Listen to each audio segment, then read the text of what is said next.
Bonsoir à tous. Je suis assez halluciné, j'avoue. Ça fait 3 ans que je suis élu au sein de ce conseil municipal et vous nous présentez des comptes administratifs comme si ce n'était pas les vôtres. Comme si ce n'était pas de votre fait qu'aujourd'hui on se retrouvait dans cette situation-là. Alors j'entends, hein, crise Covid, on est arrivé dans ce contexte-là, on sait tous ce que c'est, on l'a traversé, on est en responsabilité dans d'autres institutions.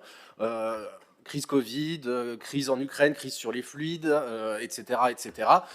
Tout ça, voilà, j'allais commencer mon intervention, je l'avais rédigé quand même et un peu préparé, j'allais commencer mon intervention en vous disant que peu importe les effets de manche et de communication dont vous avez fait preuve jusqu'aujourd'hui, cette fois-ci, à l'heure de l'approbation du compte administratif du budget principal de votre ville, il serait bien vain.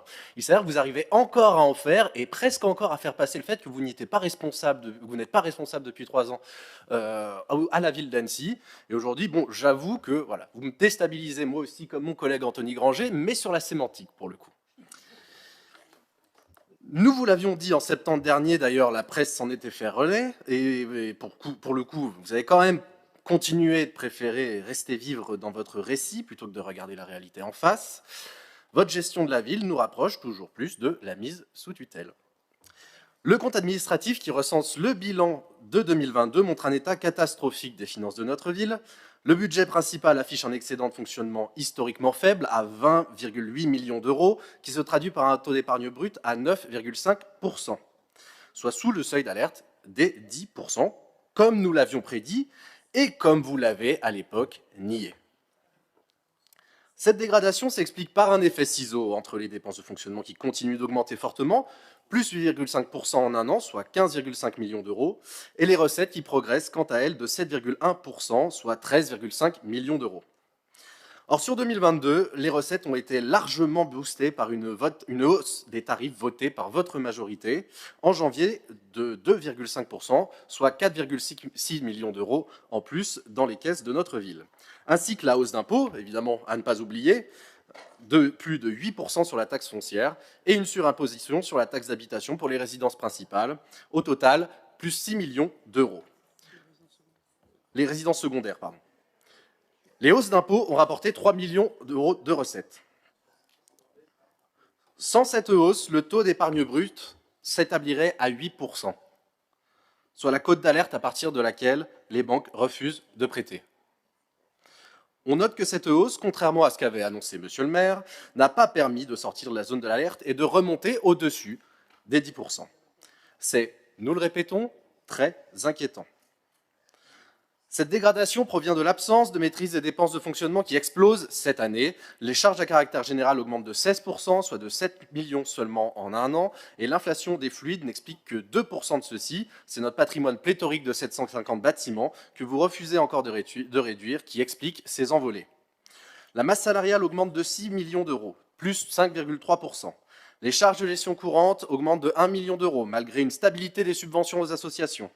Et les charges exceptionnelles de 2 millions d'euros, donc 1,4 million, dont 1,4 million inscrits pour les risques de contentieux, le résultat que nous prédisions aussi suite aux nombreuses annulations de permis de construire pour des raisons dogmatiques.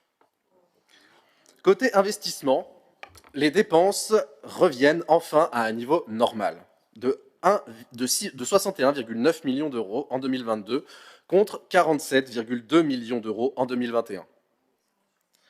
On pourrait se féliciter de ce retour des investissements, mais en réalité, cette hausse est surtout liée à un niveau anormalement élevé des acquisitions foncières en 2022, pour 16,8 millions d'euros, soit bien au-delà du montant que nous avions voté au budget prévisionnel. Au contraire, le montant des enveloppes récurrentes reste malheureusement stable, quant à elle, à 19,9 millions d'euros. Quant aux investissements structurants, ils plafonnent à 5,7 millions d'euros. Pour financer cela, la ville, faute d'excédent de fonctionnement suffisant, a eu recours fortement à l'emprunt en empruntant 20 millions d'euros aux banques. L'encours de cette dette, ce qu'il reste à rembourser, passe ainsi de 53,8 millions d'euros à 67,8 millions d'euros. Et le fonds de roulement, c'est-à-dire les excédents précédemment cumulés, est ponctionné de 1 million d'euros et se dégrade lui aussi. Ainsi, il apparaît finalement clairement que les investissements du quotidien, pour les Annéciens, restent les parents pauvres de votre politique. Il faut sortir, nous le disons, de cette logique. Nous y reviendrons plus tard lorsque nous débattrons des APCP, mais il est évident qu'il est indispensable, pour sortir de ce que je n'hésite plus à qualifier de crise de nos finances, de revoir les investissements. Malheureusement, vous ne prenez pas cette direction. Vous allez nous proposer encore une fois de plus 6 millions d'euros supplémentaires pour l'enveloppe du Hara, sans plan de financement de l'investissement avec de potentiels partenaires, et non plus de plan de fonctionnement du site à long terme. Pour la piscine des Marquisas, c'est la même chose. Vous vous attachez à une piscine de luxe avec hammam, sauna, grand luxe, plutôt que de vous attacher aux besoins des habitants. Discutez enfin plutôt avec nos voisins, participons au financement d'une piscine à Épagny-Métessy, allégeant ainsi nos charges tout en répondant à un besoin urgent exprimé par nos écoles, nos enfants et l'avenir de notre ville. Pour l'hôtel de ville, et je rejoins les propos de mon collègue Philippe Chamosset, vous vous obstinez à ajouter aux 20 millions d'euros des assurances 10 millions de la poche du contribuable anécien pour satisfaire un projet qui, rappelons-le, soit dit en passant, satisfera moins le service public car moins de places seront disponibles qu'auparavant pour accueillir nos agents. Ce qui veut dire que nous allons les garder éparpillés aux quatre coins de la ville, dans des locaux, j'ose le dire, insalubres pour certains, où ils campent depuis maintenant 4 ans, depuis l'incendie, à grands frais, grevant toujours plus notre budget de fonctionnement, aujourd'hui en souffrance. Ainsi, ces 3 projets sont passés au total de 90 millions en 2021 à 120 millions d'euros aujourd'hui, soit une augmentation d'un tiers en 2 ans. C'est intenable financièrement, cela vient surtout assécher tout financement pour les projets du quotidien des habitants, voirie, rénovation d'écoles, de crèches, isolation de MJC, aide aux associations. Ce soir, Claire et moi, et Denis de Pertuis qui se joint également à mes propos, nous disons stop au bibling pour quelques-uns, revenons à la raison et investissons enfin pour nos enfants, notre quotidien et les urgences climatiques et sociales, parents pauvres de votre politique. Bref, investissons utile en renouant avec le bien commun. Merci pour ces longs propos. Juste quand même, alors je rappelle, on est sur les comptes administratifs, pas sur l'avenir, mais je pense qu'il ne faut pas non plus raconter des choses qui ne sont pas vraies, notamment sur la mise sous tutelle, qui peut être une petite musique qui est totalement fausse.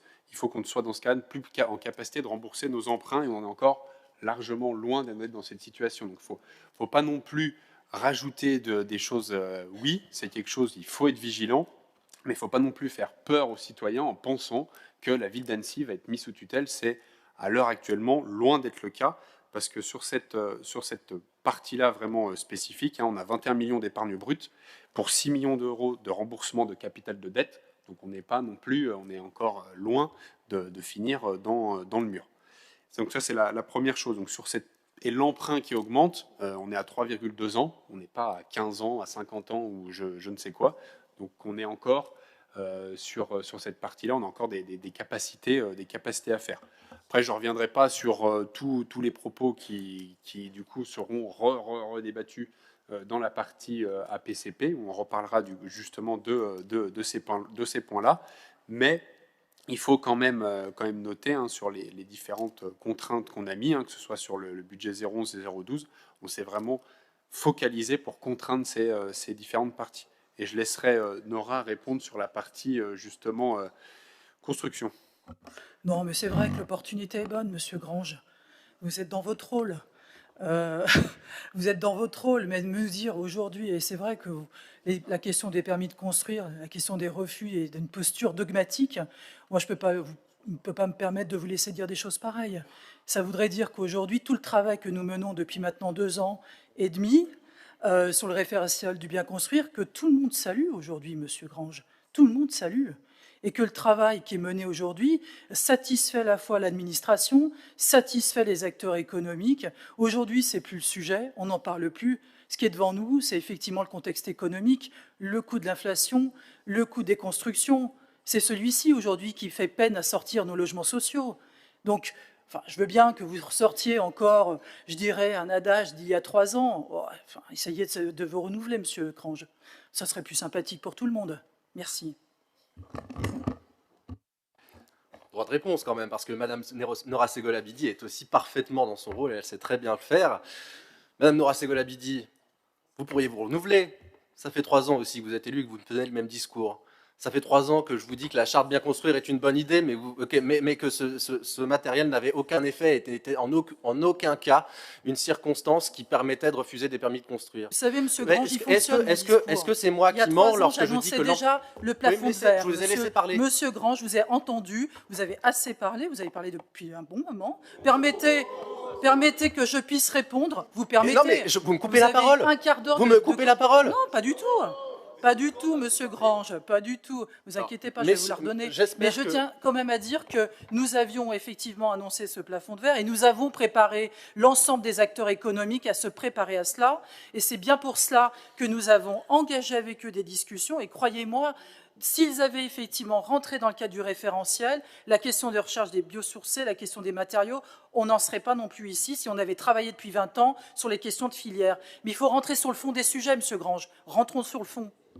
Oui, ça tombe bien, Madame Segolabidi, vous êtes élue depuis bien plus longtemps que moi, et il y a 20 ans, vous aurez peut-être déjà pu prendre quelques décisions, en tout cas il y a 10 quand vous étiez aux commandes à la mairie de Crangevrier.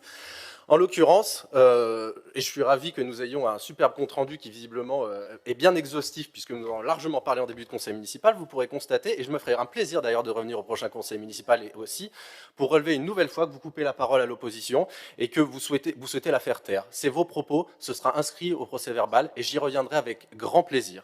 Je reviens par contre sur le fait que vous ne vous basez pas sur des faits, Madame Nora Segolabidi. L'enveloppe des contentieux a doublé, nous l'avons doublé l'année dernière. L'enveloppe des contentieux, nous l'avons doublé au dernier budget. Je me base sur des faits, hein, Madame Segolabidi. Hein. Et en l'occurrence, ça ne vous plaît pas, et j'en suis désolé, mais je me base sur des faits. Votre référentiel du bien construire, et je vais y revenir, je n'ai jamais pris position, je n'ai jamais été contre la conception d'un référentiel du bien construire, j'ai toujours été contre le principe d'une charte. C'est tout. Une charte qui n'a aucune valeur juridique et qui permet aujourd'hui d'aller, et nous allons le voir encore dans les décisions du maire, et je pense que j'y reviendrai pas, je vais en profiter pour faire mon intervention ici parce que comme ça ce sera fait, mais on est aujourd'hui sur une multiplication des cas contentieux qui fait suite à des provisions supplémentaires que nous avions fait au budget 2022 et 2023 encore, et enfin voilà, c'est juste des faits, je me base sur des faits, Madame Segolabidi, pour étayer mon propos. Voilà. Le jour où vous me répondrez sur le fond et non sur la forme, je serai ravi.